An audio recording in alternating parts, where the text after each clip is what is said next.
Hello everyone, I'm Fabiana Prager, a pastry chef specialized in gluten and dairy-free baking, and I teach you how to profit with highly desired gluten and dairy-free products. Today we are going to talk about how to serve clients with allergies and intolerance. Well, if you like this kind of content, I'm gonna ask you to like this video and to follow me for more. Well, first of all, we have to say that intolerances and allergies are not a trend.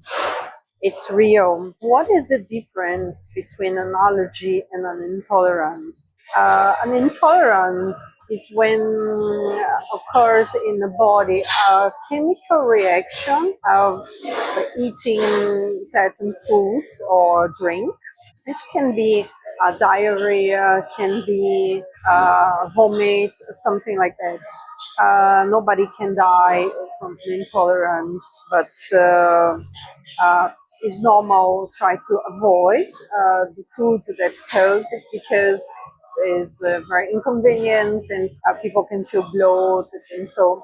And that's an intolerance. A food allergy occurs when the immune system reacts when people eat certain foods that normally would be harmless, but because people are allergic, this can happen, and this is serious, and people can die if they are in contact. It depends on the level of allergy, but that's why we have to be very careful when we talk about serving clients with allergies and intolerance. The first thing is when you, because our products are gluten and dairy free, we are going to focus on these two kinds of allergies and intolerance. But it could be nuts, could be eggs, could be many different things.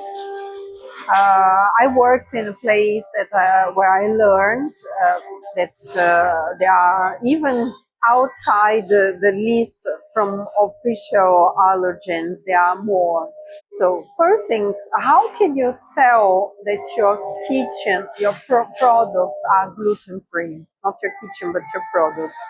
This is when your kitchen is completely gluten free. No ingredients gluten containing enter the kitchen, which means your oven, your shelves, your bench, everything is has no contact with gluten. Nowhere in your kitchen, even inside containers, closed containers, and so in different fridges, it means there is no gluten at all. In this case, you can say that your products are gluten free. The other situation would be you have your ingredients are gluten free, but your kitchen is not.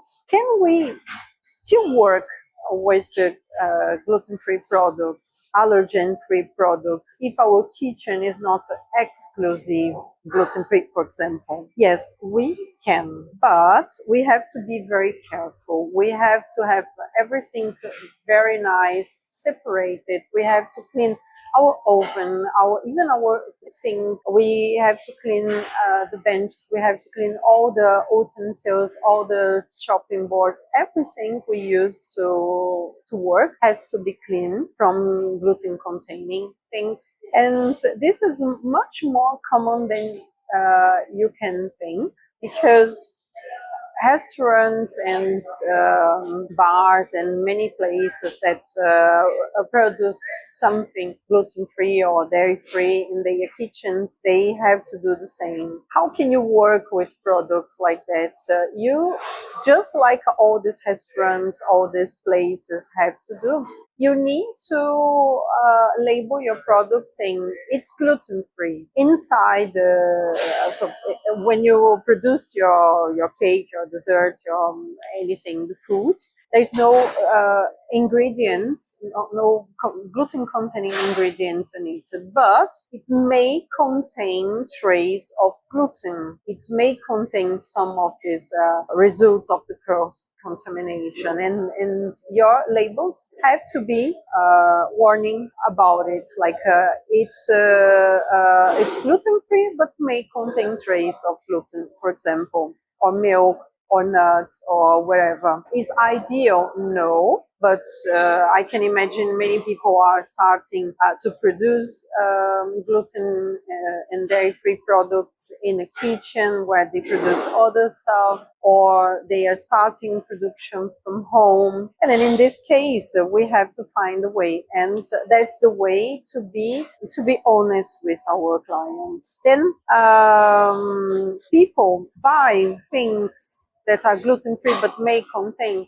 We have to think that some people have a very severe allergy. They will choose very carefully the kind of products they buy. But if the people see that you're concerned about your cleanliness, how you look, if your uniform's clean, if your kitchen's clean, how you were producing all this. One very important thing is your packaging.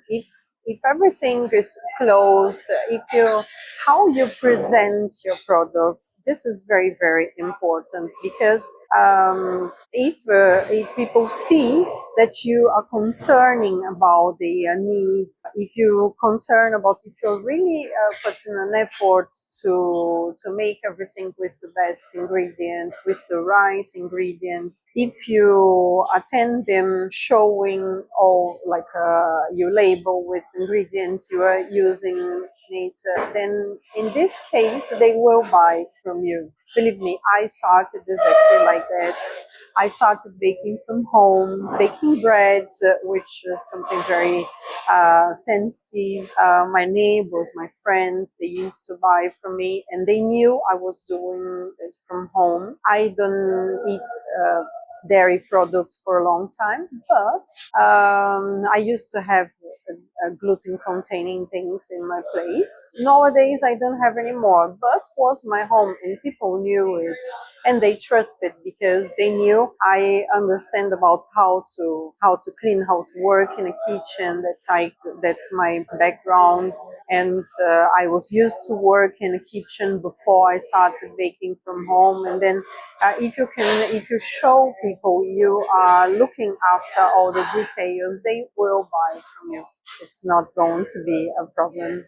One more thing about selling products gluten and dairy free, or like allergy free from, like we call it in the UK, is the price. Gluten-free products are more expensive, yes, and your customers, they are aware about it. And they are more expensive because the ingredients are completely different. We use a lot of ground almonds, and for dairy free, special milks, vegetable milk, vegan butter, vegan whipping cream, and all these products are much more expensive than a normal butter. How much costs a block of butter in the supermarket, or 1 kilo of normal flour, like a plain flour, wheat flour, and compared to we are talking about, for example, ground almonds between, even I'm talking about wholesale price between 7 and 10 pounds a kilo. Then just this flour is like 10 times more expensive. And any flour we use in our gluten-free mix is going to be more expensive than just a normal wheat flour. And so the clients, they are aware. If you present your product in a nice way, close, you have a beautiful presentation, you have a label explaining what is in it, and listing the ingredients and everything. This will reinforce the understanding from your client about the value of the product. They know they are getting something that is special, that's made. For free from all the allergens they can't eat. And this is how we deal with the fact that the products are more expensive. Don't be afraid to tell your prices, because people are expecting. Believe me, how it works in restaurants nowadays. You arrive in a restaurant or in a cafe or something like that, so then comes someone, they choose to take your order, and they are going to ask you, is there any allergies we need to be aware about? And then you tell something, and they will almost 100% of the places are going to ask you if you are okay with traces, because that's the situation I just explained to you. The restaurants, they are producing, when they have a gluten-free product, which can be a salad, whatever. No? They are producing in a kitchen that's not 100% allergen-free. And when they tell you, okay, are you okay with traces, is they a way to be aware about your condition, and is they a way to tell you that they can't offer you 100% allergen-free product, which most of the time is not a problem.